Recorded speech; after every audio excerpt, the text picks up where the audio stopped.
বিসমিল্লাহির রহমানির রহিম। সংগ্রামী সকল ফেসবুক ভাই বোন বন্ধু, বাংলাদেশের বাইরে এই ভিডিওটি যারা দেখবেন, আমার পক্ষ থেকে জানাই সংগ্রামী সালাম, আসসালামু আলাইকুম। সংগ্রামী উপস্থিতি, ডক্টর ইউনূসকে আমেরিকার চারজন আইন প্রণেতা চাপে ফেলতে যাচ্ছে, বিভিন্ন চাপ সৃষ্টি করছে। এই চাপটি কি সেটা আপনারা দেখেছেন। হাসিনা যখন ক্ষমতায় ছিল, হাসিনাকে মার্কিন আইন প্রণেতারা বিভিন্নভাবে এবং পররাষ্ট্রমন্ত্রী, পররাষ্ট্র দপ্তর এবং জো বাইডেন বিভিন্নভাবে হাসিনাকে চাপ সৃষ্টি করতেন, কিন্তু হাসিনা কাউকে পরোয়া করতেন না, কারো কথাই কিন্তু শুনতেন না। কিন্তু সেই হিসাবেই আবারও কিন্তু ডক্টর ইউনূসকে একটি চাপ তারা সৃষ্টি করতে চাচ্ছে এবং ইতিমধ্যেই চিঠি লিখতে শুরু করেছে এই চাপের ক্ষেত্রে। সেটা কি চাপ, কি ধরনের চাপ, এটা আমি একটু আপনাদের সামনে আলোচনা করব। সে চাপটি হলো যে আমেরিকা থেকে চারজন আইন প্রণেতা যে চিঠিতে লেখা হচ্ছে, সেই চিঠিটা হলো এই যে ডক্টর ইউনূস, আপনি যে কাজগুলো করছেন এটা আরও ভালোভাবে, আরও জোরালোভাবে এই কাজগুলো করতে পারেন।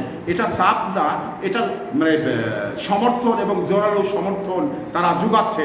কারণ তারা ডক্টর ইউনূসের কাজে খুশি হয়েছে, আরও জোরালোভাবে, আরও এই কাজটি গতিসম্পন্নভাবে করতে তারা চাপ সৃষ্টি করছে।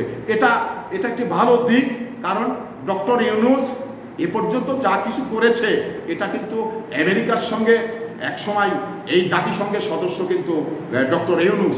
তো এখানে জাতিসংঘে থেকে আমেরিকা থেকে তার সঙ্গে কথা বলবে, তার সঙ্গে রসিকতা করবে। এটা যেহেতু তার খুব কাছের মানুষ, যে রসিকতা করা যায় কার সঙ্গে জানেন? যারা এক সময় দীর্ঘ সময় চলে, এক সময় সব আলাপ আলোচনা একসঙ্গে হয়, তাদের বিষয় নিয়েই অনেক সময় রসিকতা করা যায়। তো সেই চাপই বলুন আর হলো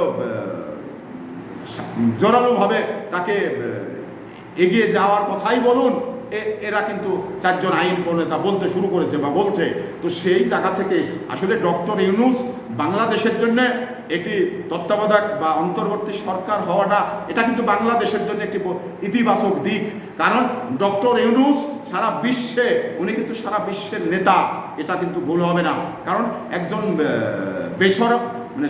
সিভিল মানুষ যে জাতিসংঘের সদস্য হয়, তাহলে কিন্তু তাকে ছোটো করে ভাবার কিছু নেই, সে একটি বড় মাপের মানুষ।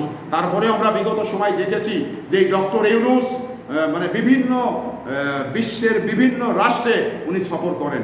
তো এই সফরগুলো করতে তার যেমন খরচ হয়, তার যেমন অনুমতি থাকার দরকার হয়, ইত্যাদি বিষয়গুলো কিন্তু অনেক ব্যাপার রয়েছে। তো সেই ব্যাপার থেকে এত কাজগুলো যখন সে করেছে, তাহলে আমরা তাকে বিশ্বনেতা না বলে পারি না, কারণ সে হলো বিশ্বনেতা।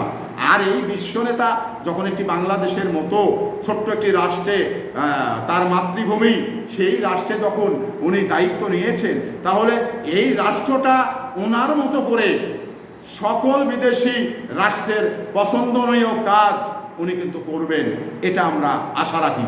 কারণ ওনার গায়ে পড়া বিষয়টি আমাদের কাছে মনে হচ্ছে। কারণ এই বাংলাদেশটাকে, যুদ্ধ বিধ্বস্ত বাংলাদেশটাকে বিশ্বর দরবারে যে মাথা উঁচু করে দাঁড় করানোর যে ব্যবস্থা, সেটা কিন্তু ডক্টর ইউনূস না বললেও করবে আমাদের ধারণা। তো সেই জায়গা থেকে ডক্টর ইউনূসকে যখন আইন প্রণেতারা আরেকটু জোরে কাজ করতে বলেন, তাহলে বোঝা যায় যে তাদের সঙ্গে কত ভালো সম্পর্ক, ডক্টর ইউনূসের সঙ্গে কত ভালো সম্পর্ক। তো সেই বিষয়গুলো নিয়েই কিন্তু আইন প্রণেতা যারা রয়েছেন, তারা কিন্তু কথা বলছেন। তো আইন প্রণেতারা এরা কিন্তু বরাবরই এই বাংলাদেশের বিষয়ে বরাবরই কিন্তু তারা কথা বলে আসেন এবং বলছেন। তো সেই জায়গা থেকে তাদের কথাগুলো এটা আমরা ইতিবাচক হিসাবে নিতে হবে। কারণ তারা কিন্তু কখনো এদেশের অমঙ্গল চায় না, তারা কখনো কিন্তু এই বাংলাদেশটা তলিয়ে যাক, এটা কিন্তু কখনো চায় না। কারণ মানুষের জন্যে ওই দেশের প্রণেতা এই দেশের প্রণেতার সঙ্গে সম্পর্ক থাকবে, এটাই বাস্তবতা। ওই দেশের প্রেসিডেন্ট ডক্টর ইউনূসের সঙ্গে সম্পর্ক থাকবে, এটাই বাস্তবতা। কারণ এটা আপনার পররাষ্ট্র নীতিতেই কিন্তু আছে। তো সেই সম্পর্ক রক্ষা করে এবং আইন প্রণেতা তাকে যে আরও এগিয়ে যাওয়ার জন্যে আরও গতি তাকে বাড়াতে বলেন, এটা মানে ইতিবাচক হিসাবে, আমি নেতিবাচক হিসাবে কিছু দেখি না, এটা একটি ইতিবাচক ঘটনা। তো সেই জায়গা থেকে আমরা ডক্টর ইউনূসকে পেয়ে এই বাংলাদেশের মানুষ যতটা আশা করি, এই আশাটা অবশ্যই ডক্টর ইউনূস মানে পুরা করার জায়গায় এই বাংলাদেশটাকে নিয়ে যাবে। তো সেই আশা ব্যক্ত করেই আগামী দিনের এই সুন্দর বাংলাদেশ বিশ্ব দরবারে মাথা উঁচু করে দাঁড়ানোর মানে সুযোগ ডক্টর ইউনূস করে দেবেন, এই আশা ব্যক্ত করে বিদায় নিচ্ছি। আসসালামু আলাইকুম।